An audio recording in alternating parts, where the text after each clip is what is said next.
fear is gone, because I know who holds the future, and life is worth living just because you live. Alright, we're on Job 39. Knowest thou the time when the wild goats of the rock bring forth, or canst thou mark when the hens do cleave? Canst thou number the months that they fulfill, or knowest thou the time when they bring forth? They bow themselves, they bring forth their young ones, they can cast out their sorrow. Their young ones are in good liking. They grow up with corn. They go forth and return not unto them. Who hath sent out the wild ass free, or who hath loosened the bands of the wild ass? Whose house have I made in wilderness and barren land his dwellings? He scorneth the multitude of this city, neither regardeth the crying of the driver. The range of the mountains is his pasture, and he scattereth after every green thing.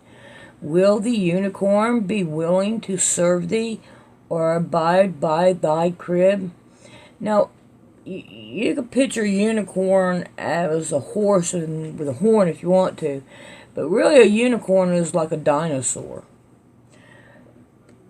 Alright, canst thou bind the unicorn with his band in the furrow, or will he harrow the valley after thee? Wilt thou trust him, because his strength is great, or wilt thou leave the labor to him? Wilt thou believe him, that he will bring home thy seed, and gather it into the barn?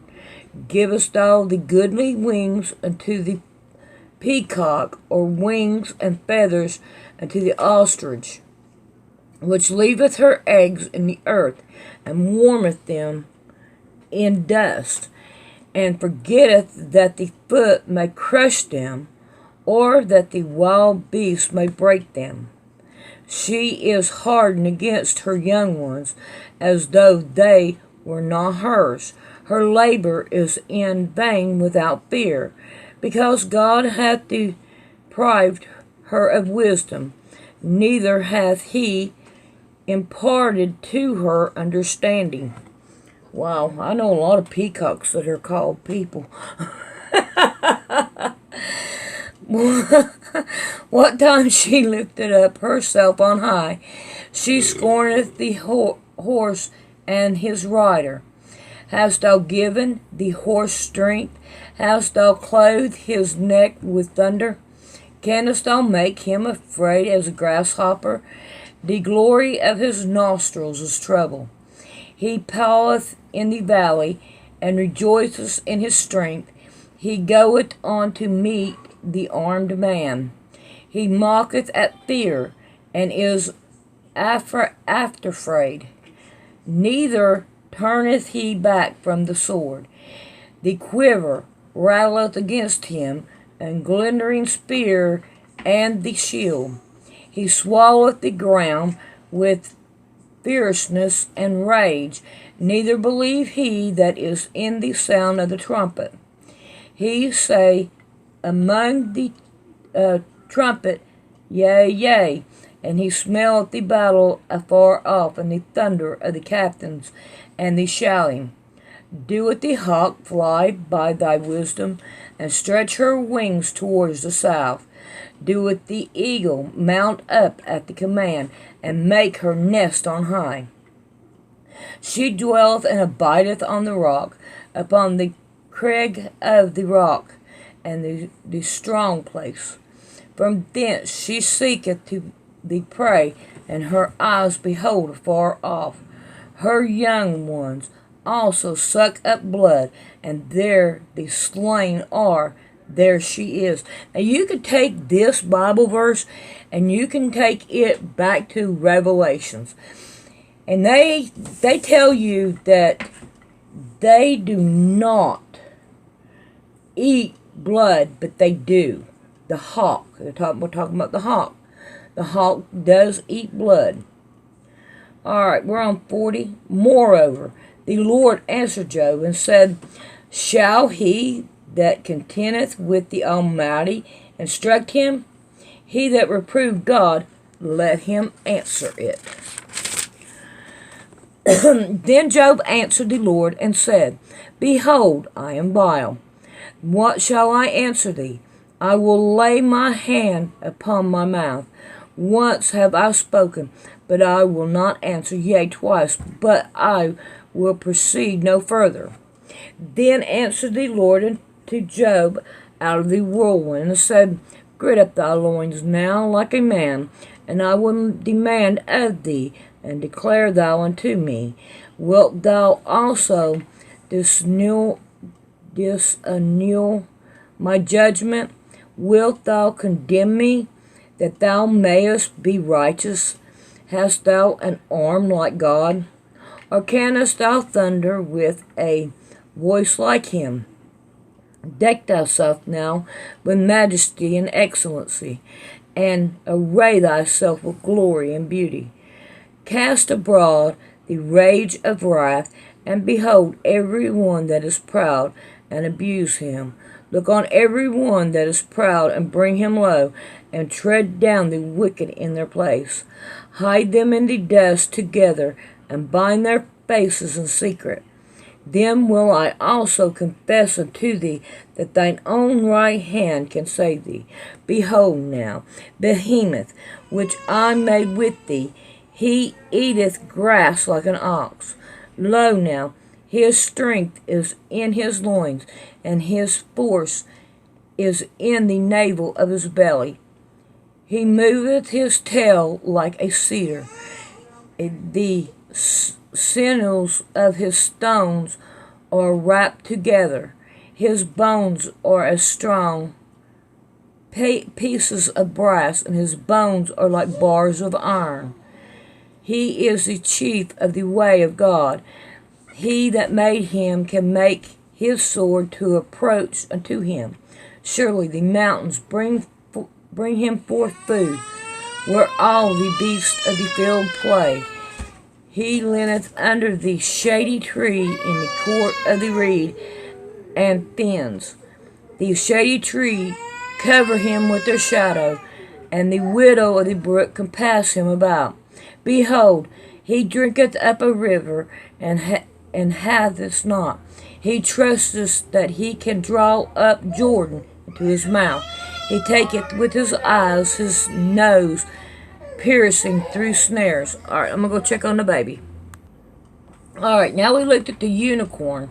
Now we're going to look at Leviathan. Alright, canst thou draw out Leviathan with a hook, or his tongue with a cord which thou lettest down? Canst thou put a hook into his nose, or bore his jaw through with a thorn? Will he make many supplications unto thee? Will he speak soft words unto thee? Will he make a covenant with thee? Wilt thou take him for a servant forever? Wilt thou play with him as with a bird, or wilt thou blind him for thy maidens? Shalt the conditions make a banquet for him? Shall they part him among the merchandise? Canst thou fill his skin with barbed iron, or his head with fish spears? Lay thy hand upon him, remember the battle, do no more. Behold, the hope of him is in vain. Shall not one be cast down, even at the sight of him? None is so furious that dare stir him up. Who then is able to stand before me?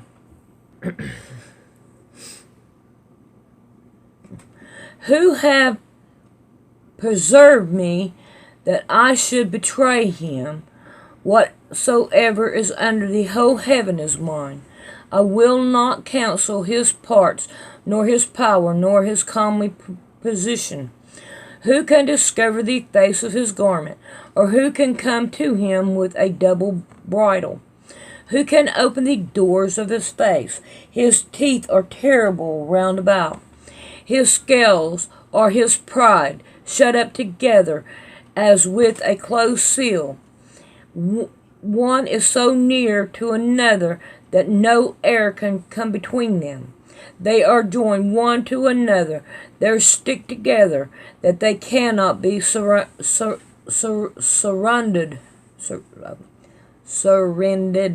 Okay. By his kneading a light doeth shine, and his eyes are like the eyelids of the morning. Out of his mouth go burning lamps, and sparks of fire leap out. Ooh, he's talking about a dragon that has the fire. Out of his nostrils goes smoke, as out of a seething pot of cordon. His breath kindles cold, and a flame goeth out of his mouth. His neck remaineth strength, and sorrow is turned into joy before him. The flakes of his flesh are joined together, they are firm in themselves, they cannot be moved. His heart is as firm as a stone, yea, as hard as a piece of nether millstone. When he raises up himself, the mighty are afraid. By reason of breaking, they purify themselves. The sword of him that layeth at him cannot hold. The spear, the dart, nor the harbinger. He esteems iron as straw, and brass as rotten wood. The arrow cannot make him flee. Slingstones are turned with him into stubble. Darts are counted as stubbles. He laugheth at the shining of a spear. Sharp stones are under him. He spreadeth sharp pointed things upon the mar. He maketh the deep to boil like a pot. He maketh the sea like a pot of ointment. He maketh a path to shine after him. One would think that the deep to be hoary. Upon earth there is not his like, who is made without fear. He beholdeth all high things. He is a king over all the children of pride. All right, we're on 42. Then Job answered the Lord and said, I know that thou canst do everything, that no thought can be withheld from thee. Who is that hideth counsel without knowledge? Therefore I have uttered that I understand not, things too wonderful for me, which I know not. Hear, I beseech thee, and I will speak, and I will demand of thee, and declare thou unto me.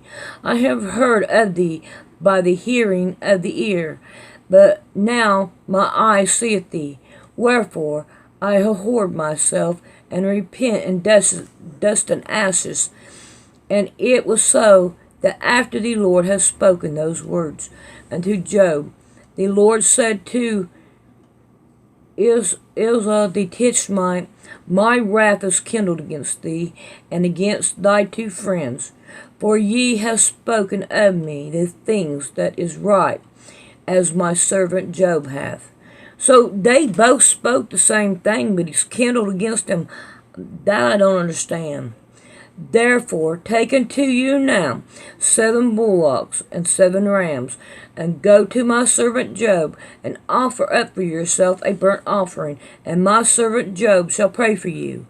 For him will I accept, lest I deal with you after your folly, in that ye have not spoken of me the things which is right, like my servant Job. So they must have said something wrong amongst all of their talking.